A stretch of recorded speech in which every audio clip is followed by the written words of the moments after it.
More local news. The family of a Jacksonville cab driver murdered 3 years ago tells us they're angry to learn their loved one's convicted killer will get a resentencing hearing later this month. And worse, no one let them know about it. Robani Wilson was found guilty of murder in June of 2015 in the shooting death of 43-year-old Stuart Carson. A judge sentenced him to 2 consecutive life terms plus 15 years. Today, the victim's widow and sister spoke with Channel 4's Francesca Amaker. Only because that was the last face my husband saw before he died. It's a face that Kelly Carson and her sister-in-law, Lori Gilkinson, have seen before. At every pretrial, every court date, and even his sentencing. When Robani Wilson was convicted of murdering cab driver Stuart Carson back in June of 2015, his family thought they could finally begin to heal. But they say that feeling changed this week. We don't know what happened.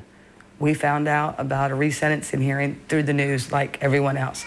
And that's what us as a family is upset about.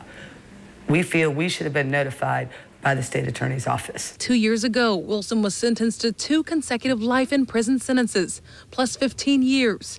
But this week, Carson's family learned the First District Court of Appeals affirmed the convictions, but threw out the sentences, saying the trial judge did not have the discretion to make them consecutive. I don't understand how, as a judge, that they feel he didn't have the right. Carson's sister says the state attorney's office never notified them that Wilson would be resentenced.